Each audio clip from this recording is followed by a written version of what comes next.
Son Jiang takes a sip of water from his bottle. The sound of wildlife lingers in the air while he sits himself down on a rock. He lets out a sigh, but then, suddenly, he hears something. It's coming from above. He looks up and sees a small black dot hovering in the sky. A feeling of anxiety creeps upon Son. He couldn't believe it. Was he about to get caught and punished for his crimes? It was a warm summer day in 2002 when Son Jiang decided he would break out of jail. Fed up with the beige four walls he was confined to and with a longing to breathe in the fresh air again, Son knew he had to do whatever he could to leave this place. And so, as the guards did their nightly checks, Son, armed with determination and ruthlessness, managed to escape.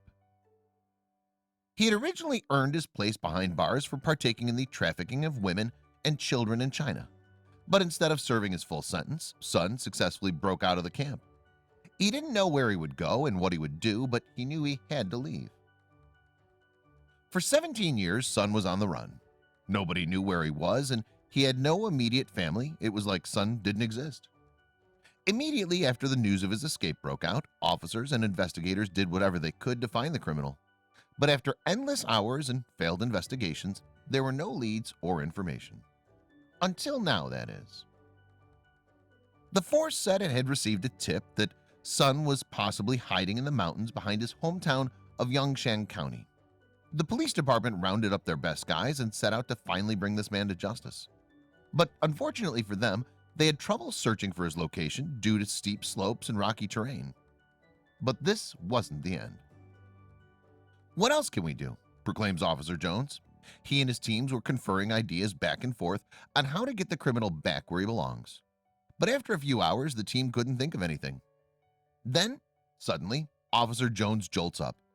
"I know exactly how we can get him," he says, before smiling at his team. The police decided to use a drone to locate the whereabouts of Son.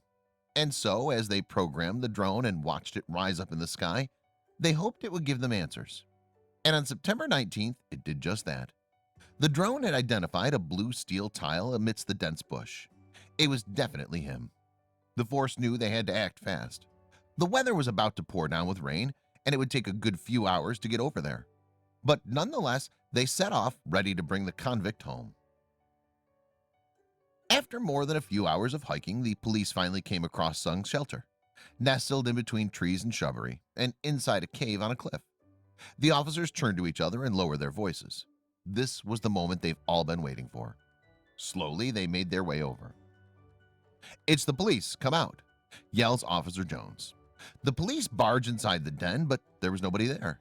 Their eyes scanned the den, which was less than 2 square meters, looking for the criminal, but all they saw were rocks, jagged pieces of clothing, and water bottles.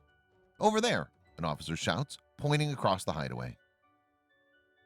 The team sees Son attempting to escape by running away in the opposite direction, but this time Son wouldn't escape. Officer Jones made sure of that as he sprinted towards Son and tackled him to the floor. Once Son got handcuffed and took away in a car, Officer Jones looks back at the shelter where the criminal had been hiding out, with hundreds of questions running through his mind. How long had he been hiding out? How did he survive in there? Officer Jones knew he needed to find out the truth. It turned out that Son had lived in the cave for so long his communication skills had become hindered. When speaking to Son, Officer Jones noticed that he was unable to express himself properly and had a poor ability to communicate. He also used plastic bottles to get water from a nearby ravine. Once back in the city, Son was prosecuted again and sent back to jail. This time, though, Officer Jones made sure he'd stay forever.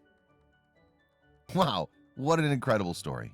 It just goes to show that life has a pretty funny way of giving you a taste of your own medicine. It's thanks to the police team in this story that we can all be reassured that justice is always served, even if it may be with the help of something like a drone.